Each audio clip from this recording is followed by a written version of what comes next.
Hello and welcome back to another episode of Tech Champions. I'm your host, Daniel Beaty, CTO with AuditMax in Jacksonville, Florida. As you know, we take time each week to sit down with thought leaders and industry experts in the field of technology. We love to learn about their journey and their mission and get their take on the latest trends in the industry. We always have amazing guests on the show. I'm especially excited about today. Joining us from San Diego, California is Eric Hunter. Eric, welcome to the show. Thanks so much for having me. Great to be here. Yeah, you bet. Glad to have you on. So you are currently the Chief Technology and Innovation Officer at Bradford and Barthel. But I know your passions are far and wide, even beyond that, from TED Talks to jazz music and beyond. But at your core, you're really a global futurist. So take a few minutes and walk us through your journey kind of to this point. Absolutely. So it's interesting. I actually started out in music. I was a jazz performance major back in college. And after graduating, realized I needed some money, and I wasn't aiming too particularly high. I wanted to ski around the world, and but didn't have the money to get there. But Intel was hiring. They were hiring contract, and they were hiring web development. And so I thought, well, how hard could that be? And went ahead and applied for it, got the gig. As it turned out, it was a lot harder than I thought. But a 2-week contract ended up turning up to 8 months, turned into a career. So I spent time with Intel, spent time with Oracle, and ended up moving over into the legal space by volunteering with this organization called the International Legal Technology Association. And from there, got to be really exposed to a lot of different C-level executives making a lot of decisions around organizational management, information management, knowledge management, technology. And in doing so, it really opened my eyes towards how global trends affect the way business ends up taking place. This is right around the time of the Great Recession. And taking some of those lessons, came back to Bradford and Barthel, where I had just started, and ended up saying, all right, let's see if we can take some of these perspectives that I'm learning there and see if we can go in our own direction with things. And ended up doing that. But in doing that, we championed some cloud-based big data, artificial intelligence, these kinds of thoughts. But this is back in 2010, and we were partnering with Google at the time. And so in doing so, we put forward some initiatives that were a bit avant-garde. A lot of people hadn't heard about some of these things, and ended up flying over to London to talk a bit about some of these experiences. And from there, had some good reception, and things started to snowball. People were interested in, well, what are you talking about that you're moving to cloud? Or what is it about data that affects workflow, big data? Or what is it about AI beyond the buzz aspect? Why is it important to look at hosted collaborative systems? What are you talking about when you're saying these things are ingrained and printed in them, and you can translate that to the workflow, look towards business transformation? So all of these different types of things ended up turning more into more of a futurist role, where I would spend time abroad working with different companies. For example, spent some time with Shipoji Palunji over in India. Again, went back to Google, but this time advising around where their product would best fit some of the different collaborative cloud document space as it ended up coming towards legal. So let's say discovery and so forth on that side. Spent some time with IBM and their marketing side around Watson and artificial intelligence that way. Then also at Hong Kong Polytechnic University. It just ended up all over the globe, these different perspectives, but mainly this all around this thought process of where are things trending? Where are things going? How are things going to be changing over the next 3 to 5 years? What is it about some of these emerging technologies that we can integrate into our workflow and make tangible change, capitalize on opportunity costs? And so in doing so, that's pretty much led to the role that I have now, where as with the firm, we'd started an offshoot company called Spherical Models that was purely focused around this futurist work and change management. But then we ended up bringing it under the firm's arm this year, just because a lot of the visions from Spherical Models align with a lot of the initiatives that we've had at the firm. Very much realized during the pandemic that we have today, where you take a lot of these concepts that can seem a bit ivory tower, well, that's going to be happening years in the future. But something like the pandemic happens, and all of a sudden, From the top down, the board realizes we have to take that we have all these technologies we've invested in that we've been leveraging, but now we can really leverage them in a way that'll help us survive this and set us up to end up moving past this post-pandemic. Okay, yeah, that's great. It's super interesting, and I also got my start in the legal industry as well in technology. Just a question I just thought of is, how do you feel like your time as a musician, your training there, has affected your thinking or thought process as a futurist? Do you think those are related in any way? Yeah, that's interesting. Absolutely. I wouldn't have thought so. But I think, particularly with that jazz program where you're always improvising, I found that when looking at projects that have to do with change, transformational change, or getting buy in from the board on how in the world are we going to convince minds, particularly the aforementioned Chipoja Palungi or with Afghan's design engineering, these companies where you have these really highly educated individuals, all extremely specialized, but then you have individuals at the top of that company trying to affect change, getting people to move forward. How do you end up doing that? And I think that working as a musician, particularly in my case as a bass player, you always have to be able to anticipate at the spur of the moment, feel the moods on where things are going. So we had a jazz group back in school called pre-planned spontaneity. So if I had to describe futurism and looking at change management, I think it would definitely be that concept, pre-planned spontaneity. That's great. I love it. That's phenomenal.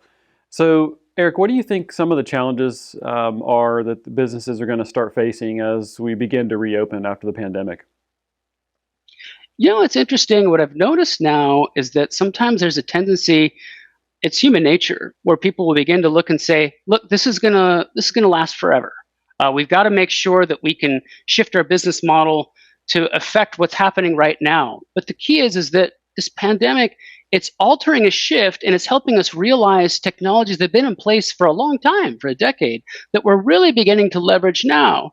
And I think that what business need to keep in mind is as we open up, we're going to come back more to a hybrid where you end up having you have the remote experience like we're doing now.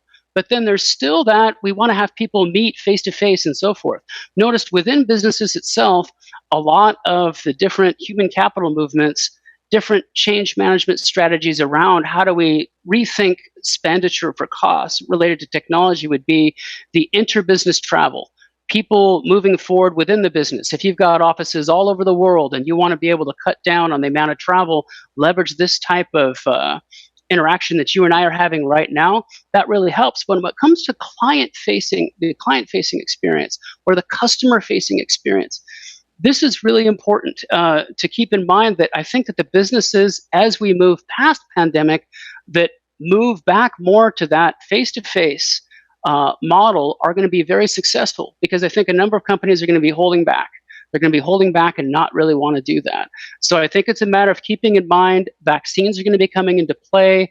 As bad as things might seem now in different areas of the globe, there is going to be that transition back. And so I think we'll very much have this hybrid where you may have a lesser use of commercial real estate and usage in some instances, but then in other instances that creative output, as we've been talking about music and a lot of this different soft stuff that we don't necessarily put a lot of stock in until you come to a point where you're thinking, no, actually, my business is losing some of that creativity, some of that nuance that having people together at any given time can have, if that makes sense. Right. Yeah. Yeah. No, that's great. I'm a firm believer in embracing the change, but also that people to some degree don't change. In other words, that our human nature remains the same and has been for hundreds Right. of thousands of years. So just Absolutely. making those adjustments, considering what changes and what doesn't. So what are some of the new technology evolutions that you see on the horizon that businesses will be able to capture and take advantage of over the next few years? Well, it's interesting. What the pandemic has set up is exactly the answer to that question. For example, right now we're talking through a two-dimensional interface, essentially. We're both on different cameras talking across the United States. But this technology, again, it's been available for a while. Again, getting back to 10 years ago, these type of things were rolled out in collaborative cloud suites, but the connectivity wasn't quite there to take advantage of it the way that we would have wanted or the way that we would see postulated within movies, right, or television. But a lot of technology has been on the sidelines and waiting in specialized areas. Augmented reality, virtual reality, things that have very much taken off in the gaming community and that are very well done within certain specialized settings. For example, education, research, areas where you have a lockdown environment, connectivity on site, and able to deliver this environment. But when it comes to what we're doing right now, it just hadn't made that business case enough to get that investment in order for us to get there. So to answer your question, I would say increases in connectivity. What we're going to see with 5G, Musk's vision with Starlink and Amazon doing similar aspects, leveraging satellite technology to try to get connectivity to rural areas, to areas where people don't have as much of it now. And for those that do have it, a much larger increase within the bandwidth, because it's that bandwidth that will allow us to then take advantage of some of these terms we've heard for some time, where you and I could have this conversation, but instead of having it be two-dimensional, we could be within the same room, so to speak. It could be as if we could almost shake hands. And those kinds of things, again, may not have seemed as important pre-pandemic, but from a business standpoint, those things are very important now. And businesses that are hurting and missing that particular touch, I think could certainly take advantage. The other aspect that comes into play is a terminology come into use case this year, GPT-3. For example, OpenAI's release of it. And I think beyond the technology itself, it's the investment behind it. Microsoft's billion-dollar investment in OpenAI. How will OpenAI and then GPT-3 partner with Microsoft? What are some of Microsoft's main competitors, whether it be with Google or Apple or Amazon or some of these others that want to leverage this particular space where you have this machine learning capability to tie in with what we're describing now? Because when you start to get more with this augmented reality, these different kind of concepts where instead of this 2D interface, we're able to actually share, have different ways of collaborating, communicating, sharing, basically multitasking than we're able to now. As we start to do those kinds of things, you really need to have a lot of things operating in tandem. You need to have the bandwidth. You have to have that increased connectivity. You have to have that machine learning capability to be able to learn on the fly something much more generalized that can move in with some of these different kind of concepts. You have to be able to have these different types of augmented virtual reality that we're talking about. But then, of course, the high-performance computing elements that are taking place in the background. Again, having high-performance computing be something that not only powers cloud interface, but also powers any type of interactive media medium that we would want to use. It already is to an extent, but the way that we end up tying everything together is what's going to end up taking place post-pandemic in the years to come. All right. Yeah, I like that a lot. Good insight there. And if the pandemic has exposed anything, it's been some of the gaps in connectivity that you mentioned as well, right? I mean, the broadband issues across America and the Starlink, I think is going to be very interesting. I just read an article yesterday that I think it's projected to be $99 a month for a 50 meg connection that would be available to just about anybody. So that could be a huge game changer. So that'll be great. Any final thoughts as we wrap up the show today, Eric? I think I'll bring it back to how we opened, where it's to stay malleable, keep that pre-planned spontaneity in mind, because as we come out of the pandemic, there'll be a whole lot of change happening all at once. I think from the arts to technology to business innovation, it's been happening during this time. But as we open back out, a lot of it's going to be coming together. So I think that it's important to just continue to stay malleable and keep a sense of humor about things as we end up going forward, because we're going to have a lot coming at us. All right. I love it. So we end every show with the same question, and that is, give me one characteristic you think it takes to become a tech champion. I think it'd have to be a sense of curiosity, a sense of trying to look outside and challenge what's around you, not accepting the status quo. I think that's what technology can be a great enabler of. You can't really divorce process and technology, business strategies and technology. They have to move hand in hand. So as long as you're curious, as long as you're willing to push the boundaries, then I think that's the best way in getting there. Curiosity, I love it. That's great.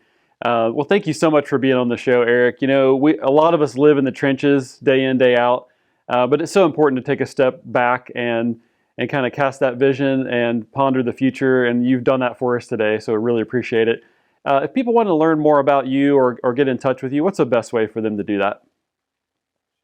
Just go ahead and head to bradfordbarthel.com/spherical models and just check out our team there, and they can certainly get in touch that way. Happy to answer any questions and definitely have any discussions about a lot of the changes that we're going to be seeing ahead. Okay, yeah, that's great. And of course, on LinkedIn, I think you have a book coming out sometime next year as well, right? So, I absolutely do. The Future of Human Behavior. It was the last TED Talk I did on the subject.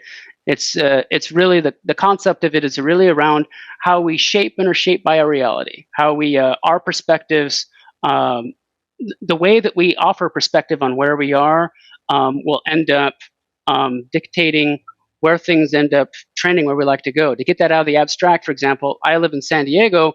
My backyard's the city, and so whether consciously or not, that shapes my perspective, shapes my perspective on reality, what it is that what I'm going to be expecting. Whereas someone who lives out in the country, rural settings, let's say Montana, they're going to have a much different natural set perspective on reality. It sounds a little bit fuzzy, sounds a bit philosophical, but when you're talking about technology that integrates with everything we do, augmented reality that augments what we do, how we're thinking, where we're going, that subtle start that we have in our perception is extremely important. And if we want to change perception, change aspects, apply change management with organizations, it's very important to understand where they're coming from. So that's where those some of those concepts come into play. yeah, no, that's great. We'll definitely look for your book next year. Thanks again for being on the show. And thank you for joining us. To our viewing audience, I'm your host, Daniel Beaty. We'll see you next time on Tech Champions.